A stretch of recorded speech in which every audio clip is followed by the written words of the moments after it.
कहाँ है उड़ाने है ना? मैं तो सूरत जवार भोगड़ी जाग रहा, तुम कितने बड़ा अंग्रेज बे? वही जवार भैया कितने बड़ा अंग्रेज मारा? इतनी बेरहमी से मारा। क्या इस देश में दलित होना एक गुनाह है? क्या इस देश में अगर कोई दलित है और साथ ही सत्ता पक्ष द्वारा संरक्षित नहीं है तो उसके साथ कोई भी कुछ भी कर सकता है और कहने और करने के बाद ये आराम से बोल के निकल सकता है कि हम तो बाबा वाले हैं? क्या एक आदमी अपने मौजूदा सांसद से मदद मांगते मांगते मर जाता है लेकिन इसके बाद भी उसके साथ इंसाफ नहीं होता? अगर ये सवाल मैं आपके सामने पूछूं तो आपके जहन में बस एक सवाल आएगा कि प्रखर भाई कैसी बात कर रहे हो? क्या आज 2025 में केवल दलित होने के नाते किसी को पीट पीट के मार दिया जाएगा? तो अगर आपके जहन में सवाल आता है तो हाँ, एक दलित के साथ ऐसा ही हुआ। लेकिन आज सबसे तकलीफ की बात यह है कि हमारे देश की मेन स्ट्रीम मीडिया इस खबर को दबा रही है। नमस्कार, प्रखर राजपूत को देख रहे हैं आप और इस चैनल के माध्यम से आज हम समाज में घट रही एक ऐसी घटना के बारे में आपके सामने वीडियो लेके आए हैं, जिस घटना को जब आप डिटेल में जानेंगे, डिटेल में समझेंगे, तब आपके जहन में एक सवाल आएगा कि क्या सच में एक दलित के साथ जब कोई गलत काम होता है तो उस गलत काम के होने के बाद उस दलित के परिवार वालों को जवाब कौन देगा? क्या गरीब होना, क्या पिछड़ा होना, क्या सत्ता पक्ष द्वारा संरक्षित ना होना अपने आप में आज इस देश में अभिशाप बन गया है? और अगर नहीं बन गया है तो क्या रायबरेली में जो कुछ हुआ वो सही था या फिर उसमें जो कार्रवाई हो रही वो सही हो रही? दरअसल जिस घटना के बारे में आपको डिटेल में बताना चाहता हूं, ये पूरी घटना रायबरेली की है। इस घटना में एक शख्स को सबसे पहले चोरी के इल्जाम में पकड़ा गया। पकड़ने के बाद बुरी तरीके से पीटा गया। पीटते पीटते उस शख्स से पूछा गया कि तू चोर है या फिर नहीं है। इसके बाद वो शख्स कहता है कि मैं चोर नहीं हूं, लेकिन इसके बावजूद उसके गर्दन पे पैर रख के उसको लाठियों से, डंडों से इस कदर पीटा गया कि दर्द और चोट की वजह से उस आदमी की मौत हो गई। पीट पीट के उसकी हत्या कर दी गई। लेकिन इसके बावजूद भी जितने भी लोग हत्या करने में शामिल थे उनके खिलाफ कोई भी कड़ी कार्रवाई नहीं हुई। दरअसल ये जो पूरी घटना आपको बता रहा हूं, ये पूरी घटना रायबरेली में एक थाना लगता है हरिओम थाना, और इसी हरिओम थाना क्षेत्र में एक इलाका लगता है ऊंचाहार। ये पूरी घटना इसी ऊंचाहार की है और तारीख थी 2 अक्टूबर की। वही तारीख जिस तारीख को पूरे देश में अमन और चैन सिखाने वाला शख्स पैदा हुआ, वो शख्स जिसको राष्ट्रपिता कहा जाता है, उसी के जन्मोत्सव के दिन पे इसी ऊंचाहार इलाके में एक आदमी को देखा जाता है। उत्तर प्रदेश में ड्रोन से चोरी की घटनाएं लगातार सर्कुलेट हो रही हैं। इस वजह से आम जनमानस के मन में कहीं न कहीं एक डर है कि क्या कोई हमारे घरों में चोरी करना चाहता है। डर था। आसपास के लोगों ने एक आदमी को देखा। देखने के बाद उसको पकड़ लिया। पकड़ने के बाद यह डाउट किया गया कि शायद ये आदमी चोर हो सकता है। उससे पूछा गया कि तुम कौन हो, कहाँ से आए हो? उसके बाद उस आदमी ने कहा कि मैं आपके बगल के जिले फतेहपुर में एक जगह लगता है तुरवली, वहां का रहने वाला हूं। इसके बाद आसपास के लोगों ने पूछा कि क्या तुम चोर हो, तुम्हारे आने का मकसद क्या है?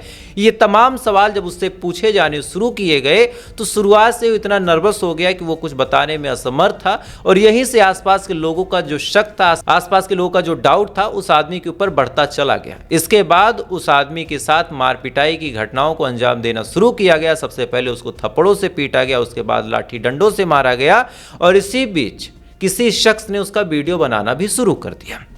अब यहां पे एक बड़ा सिंपल सा सवाल बनता है कि कोई आदमी अगर किसी ग्रुप में, किसी भीड़ में फंस जाए तो जाहिर सी बात है हल्ला गुल्ला होगा, चीख पुकार होगी। अगर उसको पीटा जा रहा था तो आसपास के तमाम लोग सुन रहे थे, कोई वीडियो बना रहा था, कोई ग्रुप में मैसेज डाल रहा था।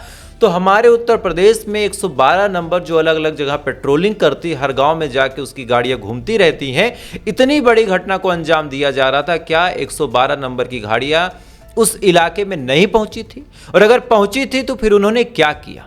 बहरहाल इसके बाद एक दूसरा वीडियो सोशल मीडिया पे वायरल होता है और इसी दूसरे वीडियो ने पूरी कहानी खोल के रख दी। इस दूसरे वीडियो में हम देखते हैं, शायद ये वीडियो में आपको दिखा भी ना पाऊं कि उस आदमी का पूरा शरीर खून से लाल हो चुका है। एक दूसरा आदमी उसकी गर्दन पे पैर रखे हुए उसको गालियां देते हुए पूछ रहा है, तू कौन है, तू कहां से आया, तेरे बाकी साथी कहां हैं? और इस दौरान जो शख्स मार खा रहा था वो लगातार चीख के वहां के सांसद राहुल गांधी से मदद मांग रहा था। इसी बीच एक आवाज ये भी आती है कि हम तो बाबा वाले हैं। इसके बाद लगातार पीटने की आवाज आती है। पीटने की आवाज आने के बाद उस शख्स को मार दिया जाता है। प्रयास करूंगा कि आप पहले दोनों वीडियो को देख लें, इसके बाद आपको डिटेल में बताऊं। कहाँ है गाड़ी है ना मैं चक्कर मारा पूरा जवार भोगड़ी जाग रहा तुम कितने बड़ा अंग्रेज बे पूरी जवार भैया अंग्रेज मारा तो कहाँ है कोई इधर कहाँ है वो जीना आराम का बड़ा कहाँ है राहुल गांधी राहुल गांधी वादी ये सब बाबा वाले आदमी है। आजाद सिंह का के नाम ले लियो बहुत साड़ी के आजाद से ले लियो, भगत सिंह ले लियो, भगत सिंह याद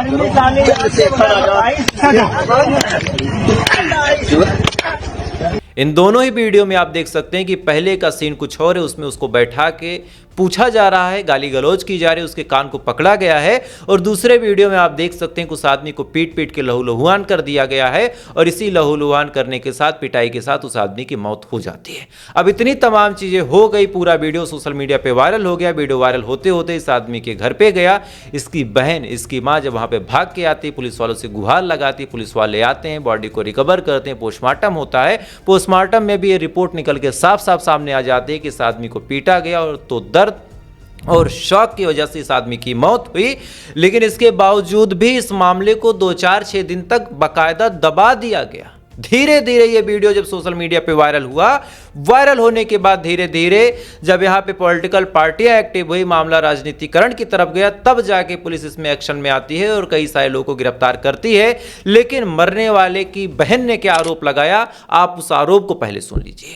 112 पे डायल करके पुलिस बुलाया। जब पुलिस बुलाया तो पुलिस आई भी है, उससे पूछताछ भी कर रही है, उससे नाम भी पूछे। आपके भाई? हाँ, मेरे भाई थे। आप मीडिया में आप देखिए, सोशल मीडिया में देखिए, मेरे पास प्रूफ भी है कि वो गाड़ी में लेकिन उतरी नहीं। 2 सिपाही को केवल उसने उतारा है और वो गाड़ी से नहीं उतरे।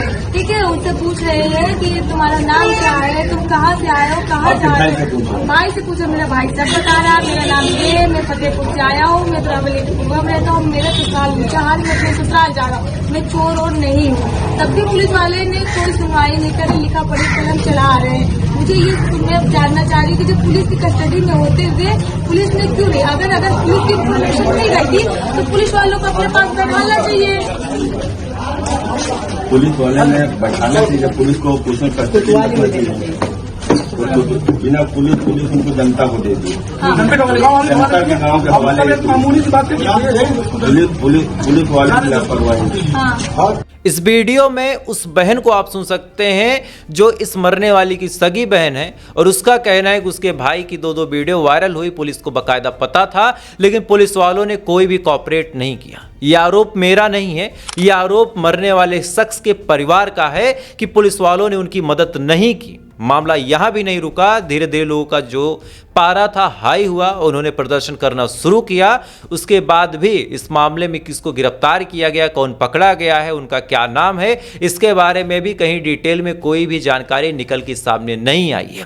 धीरे धीरे ये मामला सोशल मीडिया के माध्यम से जब राजनीतिकरण की तरफ बढ़ा, इस मामले में कांग्रेस पूरी तरीके से एक्टिव होती है, समाजवादी पार्टी पूरी तरीके से हमलावर होती है, उसके बाद विरोध प्रदर्शन होता है। लेकिन इसके बावजूद भी अभी तक मेन स्ट्रीम मीडिया में इसके बारे में कोई जानकारी नहीं है। एक तरफ रायबरेली में किस लेवल का प्रदर्शन हो रहा है, उसका पहले आप वीडियो देखिए।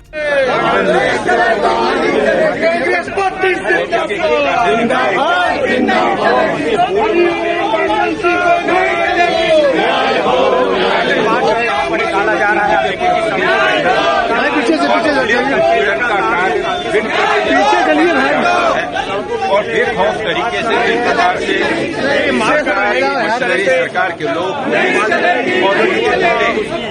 जिस जो है सरकार जो है आज वाल्मीकि जयंती मना रही है। इस वीडियो में आप साफ तौर पे देख सकते हैं कि हजारों की तादाद में लोग आज इस मरने वाले दलित युवक जिसका नाम हरिओम है उसको इंसाफ दिलाने के लिए सरकार से गुहार लगा रहे हैं, पुलिस वालों से रिक्वेस्ट कर रहे हैं कि साहब हमें कुछ और नहीं चाहिए, बस एक कंट्रोल चाहिए। कंट्रोल कैसा, वो भी आप जान लीजिए।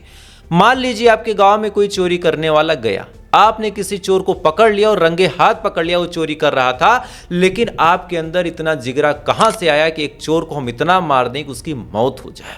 ये जिगरा, ये जज्बा आपके अंदर तभी आएगा जब आपको ये भरोसा हो कि हम चाहे जो कर देंगे, हमारे खिलाफ कोई कार्रवाई नहीं होनी है।